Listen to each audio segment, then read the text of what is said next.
sama Pak Luhut yang sering bicara ini. Kita mau bikin baterai, di mana strategisnya, di mana vitalnya.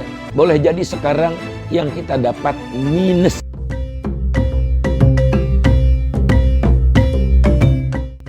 Ekonom senior Indef Faisal Basri telah menyuarakan pandangannya mengenai kebijakan hilirisasi nikel Indonesia yang ia klaim memberikan keuntungan besar kepada China.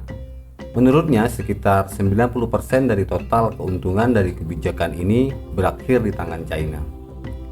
Dalam kajian tengah tahun Indef dengan tema menolak kutukan deindustrialisasi, Faisal mengungkapkan keadaan industri di Indonesia saat ini. Ia menilai bahwa Indonesia telah berubah dari negara agraris menjadi negara yang lebih berorientasi pada sektor jasa. Namun, Faisal merasa bahwa ada ketidaksesuaian dalam pola transformasi yang dialami Indonesia, yaitu melompat langsung dari sektor agraris ke sektor jasa. Faisal menyatakan bahwa kebijakan hilirisasi yang diterapkan oleh pemerintah hanya menguntungkan negara lain, terutama China, yang memiliki smelter nikel di Indonesia. Menurutnya, sekitar 90% dari keuntungan dari kebijakan hilirisasi nikel tersebut diperoleh oleh China, sedangkan Indonesia hanya menerima 10% dari total keuntungan tersebut. Ia menjelaskan bahwa hasil hilirisasi nikel hanya mengubah biji nikel menjadi nikel pig iron atau NPI, lalu sebagian besar diekspor ke Cina. Hal ini menurut Faisal justru mendukung industrialisasi di Cina daripada di Indonesia. Firman Hidayat, PLT Sumber Daya Maritim Kementerian Koordinator Bidang Kemaritiman dan Investasi, merespon pandangan Faisal Basri. Ia mengklarifikasi bahwa sebelum adanya kebijakan hilirisasi, Indonesia hampir tidak mendapatkan keuntungan apapun dari industri nikel, hanya sekitar 0%, karena 100% dari keuntungan tersebut diperoleh oleh China dengan menerapkan hilirisasi. Nilai ekspor Indonesia meningkat secara signifikan.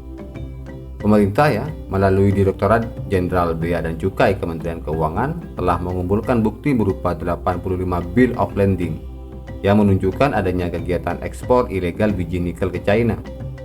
Bill of Lading atau BL merupakan dokumen yang mencatat barang-barang yang dimuat di kapal laut dan digunakan sebagai bukti kontrak atau perjanjian pengangkutan barang melalui laut.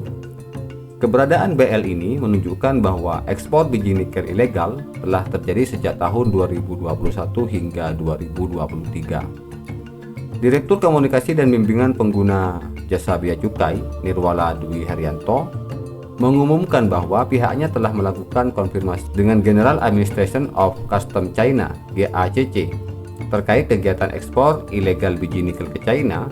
Hingga saat ini, Bea Cukai Indonesia telah mengumpulkan 85 Bill of Lading atau BL yang berkaitan dengan ekspor ilegal tersebut.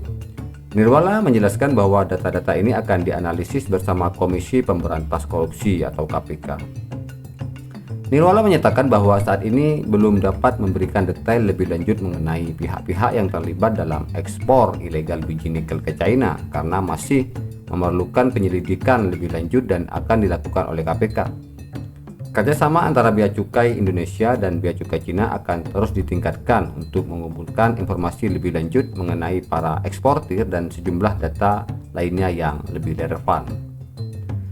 Sekretaris Jenderal Asosiasi Penambang Nikel Indonesia atau APNI, Mehdi Kartin Lengkei, juga telah mengikuti perkembangan terkait ekspor ilegal biji nikel ini dan melakukan konfirmasi dengan Bea Cukai China.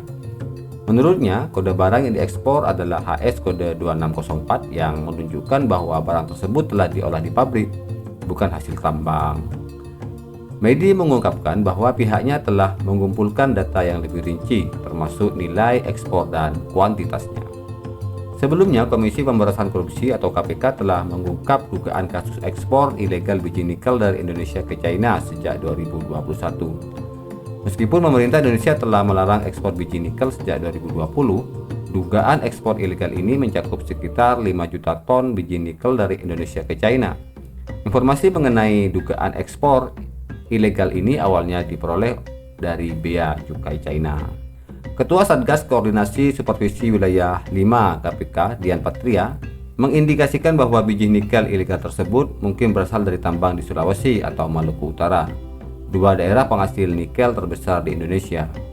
Meskipun banyak lembaga yang melakukan pengawasan untuk mencegah ekspor ilegal seperti Bakamla, Polair, dan KSOP, terdapat kebocoran yang perlu diselidiki lebih lanjut oleh KPK jika ada indikasi korupsi dalam praktik ekspor biji nikel ilegal ini.